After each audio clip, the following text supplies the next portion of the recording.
Euzu billahi mineşşeytanirracim. Bismillahirrahmanirrahim. Elhamdülillah ve salatu ve selamu ala Resulillah. Değerli arkadaşlar, Muhammed Ali Es-Sabuni'nin Et-Tefsirul Vadihul Muyesser adlı eserinden 27. cüzün 7. dersini yapmak üzere birlikteyiz. Geçen dersimizde tam olarak Tefsiru Sureti Tur, At-Tur suresi tefsirinin başına gelmiştik. Tur suresi Mekki bir suredir. Yani hicret öncesinde nazil olmuş. 49 ayettir. İsmini Vatturi ve Kitab-ı Mastur birinci ayetinde geçen Vattur kelimesinden almaktadır. Tur dağ demektir. Ama taglib yoluyla söylendiği zaman Musa Aleyhisselam'ın ilahi tecellilere mazhar olduğu dağ akla geliyor. İçerik olarak neleri ele alıyor? Dediğimiz gibi Musa Aleyhisselam'ın ilahi tecellilere mazhar olduğu dağa imada bulunuyor. Tur kelimesini kullanmakla aynı zamanda Kur'an vahyinin ilk başladığı yer olan Nur Dağı'na da ima var, işaret var. Yani Musa Aleyhisselam malum dağda tecellilere mazhar olmuş. Hazreti Muhammed de Nur Dağı'nda tecellilere mazhar olmuş. Müşriklerin vahiy nuru karşısında gözlerinin adeta kamaştığı,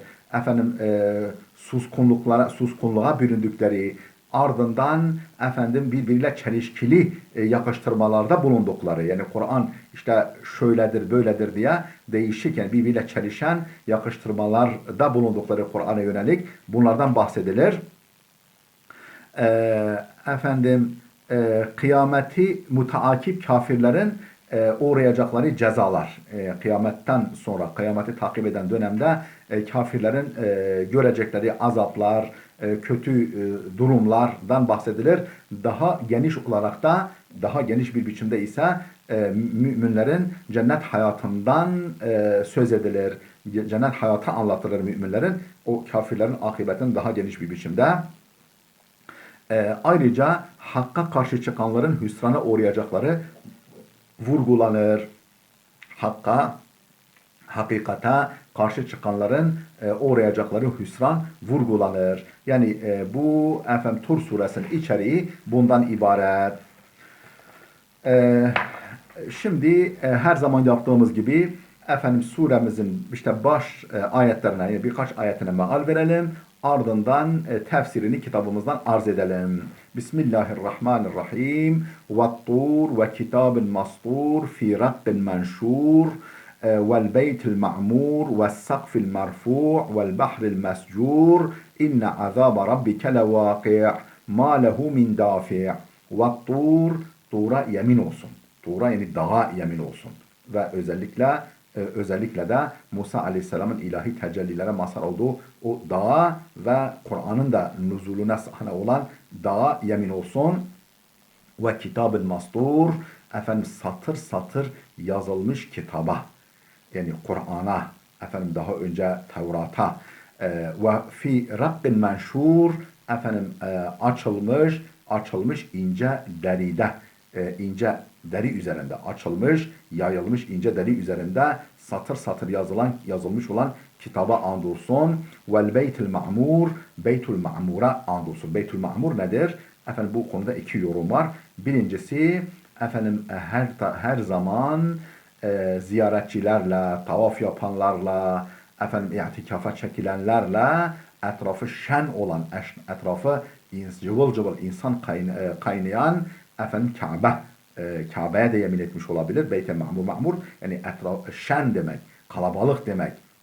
Cıvıl cıvıl anlamında Beyt-i Ma'mur'a yemin olsun, yani Kabe olabilir. Bir de Peygamber Aleyhisselam Mi'raca çıkarken semada meleklerin tıpkı Kabe etrafında müminlerin tavaf etmesi gibi bir Beytullah arasında etrafında sürekli tavaf ettiklerini görmüş. O da Beytul Ma'mur, yani Beytul Ma'mur'dan kasıt o da olabilir. Ve sakfil merfu' şu yükseltilmiş tavana. Yani efendim yeryüzü sarayının kubbesi, çatısı, tavanı niteliğindeki semaya andolsun. Yükseltilmiş tavana andolsun, kubbeye andolsun, gök kubbeye. Vel bahril mescur, lebaleb dolu, ağzına kadar dolu okyanuslara, deryalara andolsun. İnki bütün bunlara andolsun ki inne azaba rabbike levâkih, Rabbinin azabı kesinlikle gerçektir, kesinlikle gelecektir, gerçekleşecektir. Ma lehu min dafih, onu savacak, onu geri çevirecek hiçbir şey yoktur. Onun için hiçbir geri çevirici yoktur. Bu şekilde efendim 8 ayete meal verdikten sonra tefsirini kitabımızdan arz edelim.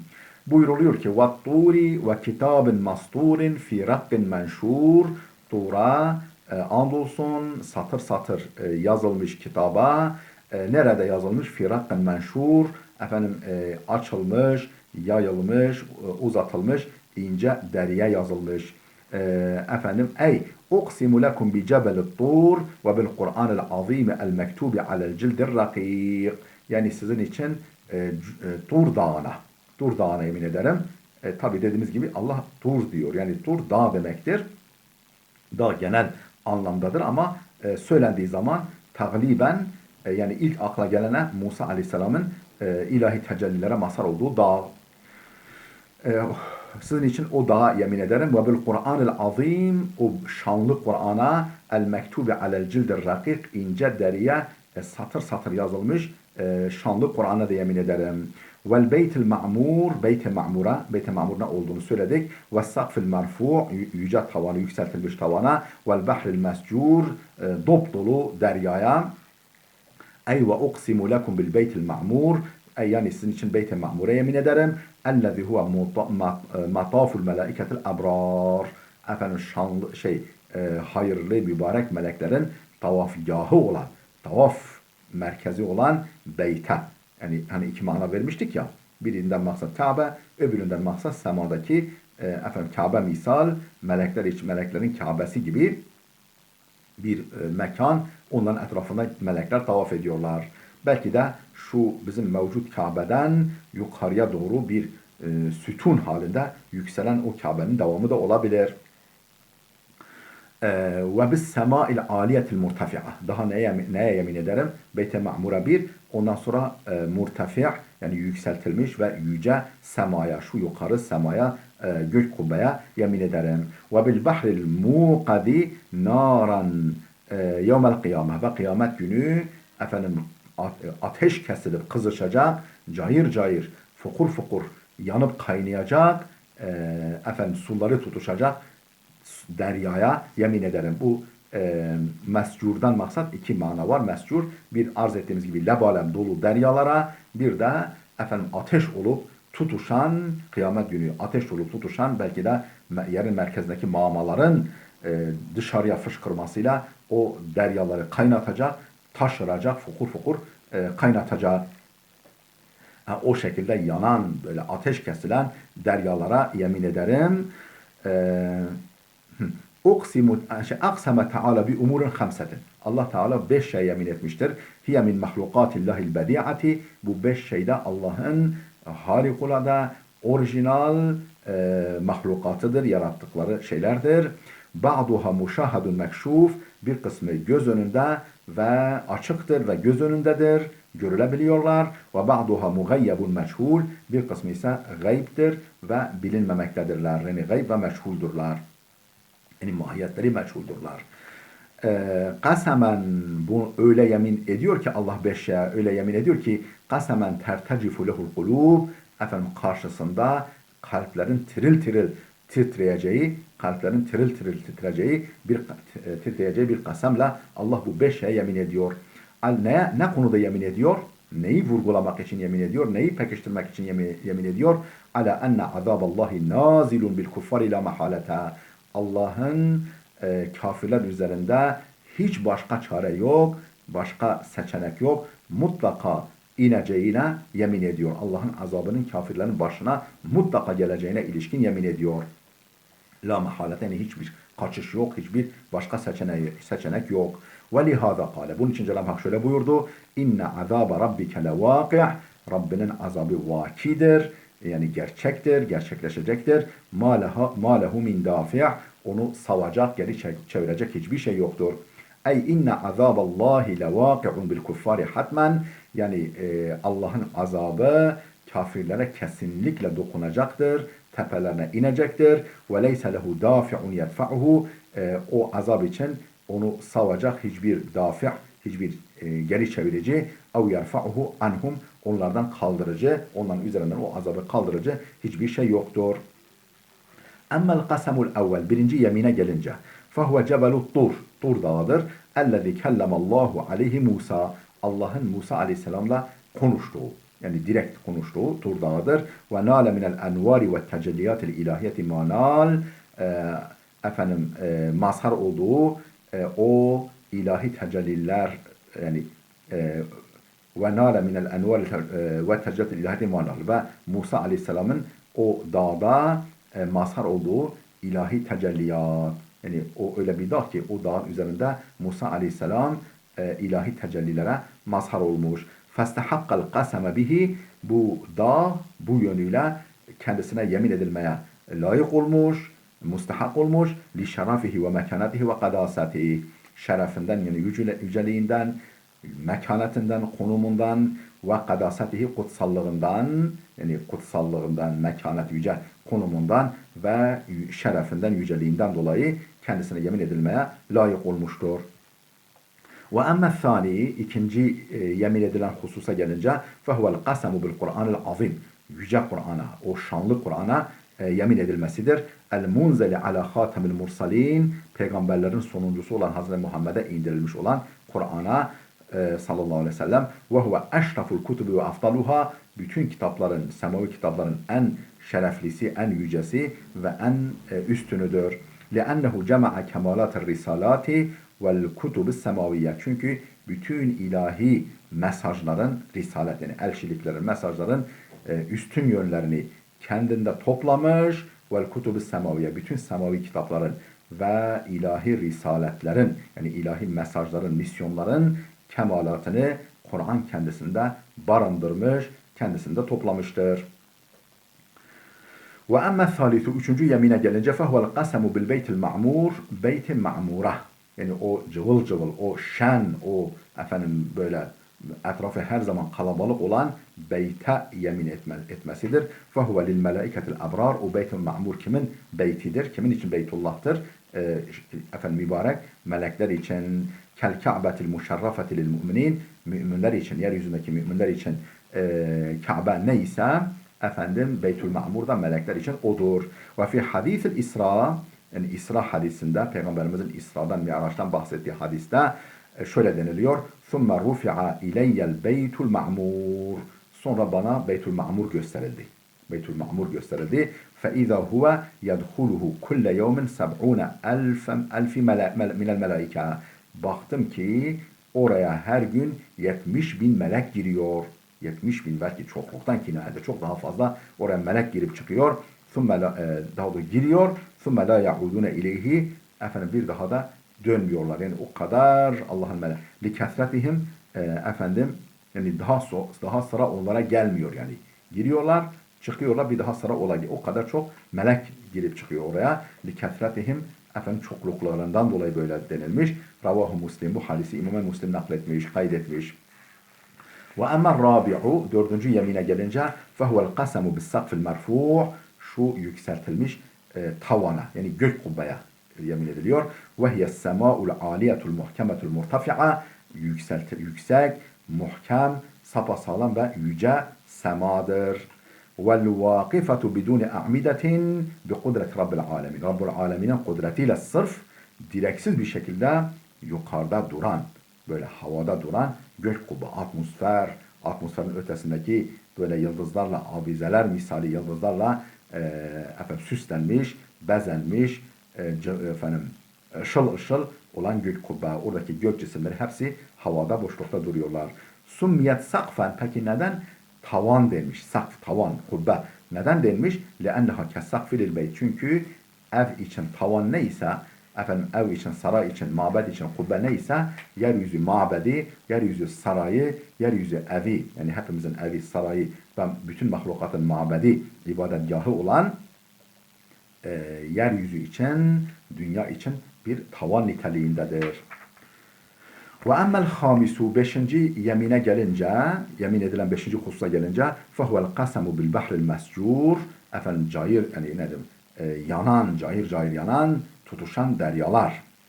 El muqadi naran yevmel kıyameti, kıyamet günü ateş kesilip yanacak, ateş olup yanacak. Vel muradu bihi biharu dünya, bundan maksat dünya denizleridir. Ke kavlihi subhanehu, nitekim başka ayette kelimede şöyle demiş, ve izel biharu succirat, efendim deryalar tutuşturulduğu zaman, ve deryalar efendim dolup taştığı zaman dünyamız böyle efendim başka bir gezegenle belki çarpışacak, efendim o şok etkisiyle okyanuslar taşacak, efendim okyanuslar büyük tsunamiler meydana gelecek. Yani dedik ya iki mana var. Ey udrimet hatta sarat niranen müteacciceten. Udrimet yani tutuşturulacaklar deryalar, hatta sarat niranen müteacciceten, cayır cayır yanan, kızışan ateşe dönüşene dek, o kadar o derecede. Tuhitu bi ehlil mahşer, o deryalar ehli mahşeri kuşatacaklar, o ateş. Akseme Teala bihadil umuril hamseti, Allah bu beş şeye yemin etmiştir. Ala enne azabel müşrikine hakkun lazimun. Ne konuda yemin etmiş? Neyi vurgulamak için yemin etmiş? Efendim müşriklerin azabı, müşrikleri bekleyen azabın hak ve lazım, hak ve kaçınılmaz, yakalarını bırakmaz olduğuna ilişkin yemin etmiştir bu beş şeye. Rüya enne Cübeyr bin Mut'im, rivayet edildiğine göre Cübeyr bin Mut'im sahabi, ennehu kadimel medinetel munevvarata, Medine-i Munevvere'ye gelmiş, liyes'eler Rasule fi esara Bedrin, efendim Bedir esirleri konusunda peygambere soru sormak. Liyes'eler Rasule fi esara Bedrin, efendim Cübeyr bin Mut'im liyes'eler Rasule fi esara Bedrin fe edrekehu fi salatil mağribi, efendim akşam namazında peygamberin yanına varmış, ulaşmış. Ve huve yakra'u surata Tur. Peygamber Tur suresini okuyordu akşam namazı üzerinde. Felemma qara'a inne azabe rabbike levâkih. Rabbinin azabı vakidir, mutlaka gerçekleşecektir. Ma lehu min dafi', onu savacak hiç kimse yoktur, hiçbir şey yoktur. Burayı duyunca kâle eslemtu haşyete en yenzile aleyyel azab. O anda Müslüman oldum. Efendim azabın bana tepeme ineceği korkusuyla, öyle bir yüreğimden bunun etkisini hissettim. Sanki azap başıma yağacak gibi, o endişeyle, hani o korkuyla Müslüman oldum. Felemma eta ala hadihil ayeti, efendim şu ayete gelince peygamber böyle okumaya devam edip şu ayete gelince em huliku min gayri şeyin em humul halikun, yoksa o kafirler, bu hakkı, peygamberi, Kur'an'ı inkar edenler, ahireti inkar edenler hiç sebepsiz mi yaratılmışlar? Hiç gayesiz mi yaratılmışlar? Em humul halikun, yoksa kendi kendilerini yaratan, yani kendi kendilerini yaratıcısı onlar mıdır? Yani kendi kendilerini mi yaratmışlar? Yani birisi yaratmışsa mutlaka bir gaye için yaratmıştır onları. Yoksa efendim kendi kendilerini mi yaratmışlar? Yani kendi kendilerine mi olmuşlar onlar? Em halakus semavat vel arda, yoksa gökleri ve yeri mi onlar yaratmış? Bel la yuqinun. Hayır, bunların hiçbirisi değil. Onlar iman etmezler. İmana niyetleri yok. Peygamber burayı okuyunca surenin devamında "Kâle şa'artu enne kalbi kâde yatîr." Öyle hissettim ki sanki kalbim yerinden kopup uçacak. Sanki yerinden kopup efendim dışarı fırlayacak gibi hissettim. El-Kıssata. Burada Cübeyr bin Mut'im'in kıssası burada bitti, rivayeti. Ravahul Bukhari, bu olayı İmam Bukhari nakletmiş, kaydetmiş kitabında. يَوْمَ تَمُورُ السَّمَاءُ مَوْرًا وَتَسِيرُ الْجِبَالُ سَيْرًا. Değerli dostlar, burada dursun. Videomuz oldukça uzadı. Gelecek dersimize kadar Allah'a emanet olun.